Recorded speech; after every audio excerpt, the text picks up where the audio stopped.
মায়াবরী, মায়াবরী না, মায়াবতী।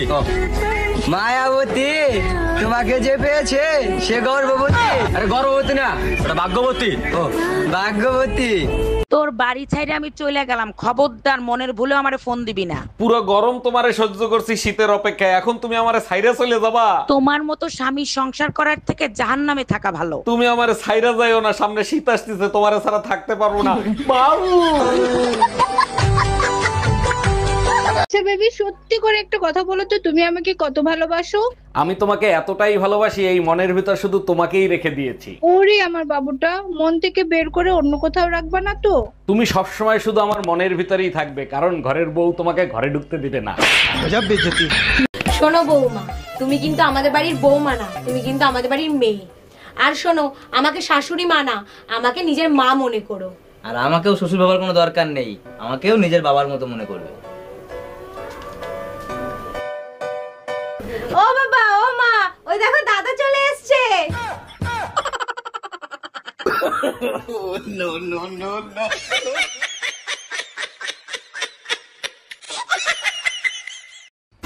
বাবারে, আজকে কাজ করে খুব কষ্ট হয়ে গেছে। এই গামছাটা দাও তো একটু। ওই তাল নাই রয়েছে। ভাতটা বেড়ে দাও। ভাতের টেবিলে বাড়া রয়েছে। জল কই? ওই যে জগে রয়েছে। করছি আমাকে দরজা সে মোটা লাঠিটা যেন কয় না। দিচ্ছি তো, সবসময় খালি ভয় দেখাবে। পাতুলো কেন? পাতুলো কেন? ঝাড় দিব।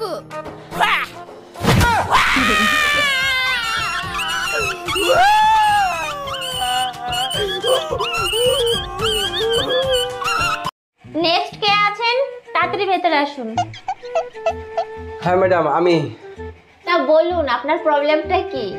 কি বলবো ডাক্তার ম্যাডাম আপনাকে, আমি না দীর্ঘদিন ধরে একটা প্রবলেমে ভুগছি। আমার না ছেলে মেয়েই হচ্ছে না। ও আচ্ছা, এই প্রবলেম।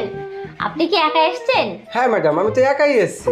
একা আসলে তো হবে না, নেক্সট দিন আপনি আপনার স্ত্রীকে নিয়ে আসবেন, দুজনকে চেক আপ করে দেখবো কি প্রবলেম হয়েছে, তারপর ওষুধ দিয়ে দেবো, ঠিক আছে? ও আচ্ছা তাই? কিন্তু ম্যাডাম এতে একটা সমস্যা আছে, বুঝলেন তো? কি সমস্যা? আমাকে তাহলে সবার প্রথম একটা বিয়ে করতে হবে। হ্যালো কুরিয়ার দাদা, তুমি কিন্তু এখন ভুলেও আমার বাড়ির সামনে পার্সেল দিতে এসো না। তুমি ঠিক 1 ঘন্টা পরে আমার বাড়ির সামনে আসো। আরে আমার বর বাড়ির সামনে ডান্ডা নিয়ে দাঁড়িয়ে আছে, আমাকে তো ডান্ডাতে ঠান্ডা করবেই, সাথে তোমাকেও করবে।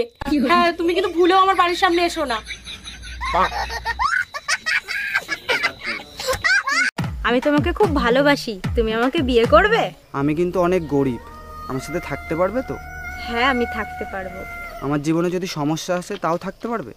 হ্যাঁ বাবা, আমি থাকতে পারবো। যদি অনেক বড় সমস্যা আসে তাও থাকতে পারবে? আমি বললাম তো আমি থাকতে পারবো। আমার সাথে ঝগড়া না করে থাকতে পারবে তো?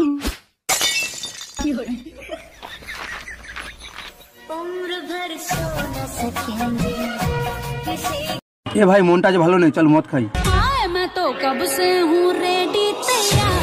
100 টাকা দে। আমি পারবো না, আমি পারবো না, সারা জীবন ভিখারি থেকে যাবি। আবে সালে। Hello, it's me. ভাবি, কিছু মনে না করলে একটা প্রশ্ন করব? ভাবিরা কখনো কোনো কিছু মনে করে না, জিজ্ঞেস করেন। একটা হাতির সামনে একটা উলঙ্গ লোক দাঁড়ায় আছে, হাতিটা ওই লোকরে কি প্রশ্ন করতে পারে? আপনাকে দেখে মনে হচ্ছে জানোয়ার আর মানুষের ভিতরে কোনো পার্থক্য নাই। না ভাবি, হয় নাই। তাইলে আমি পারবো না, আপনি বলেন। হাতি প্রশ্ন করছে, এত ছোট সুর দিয়ে কেমনে শ্বাস নেন?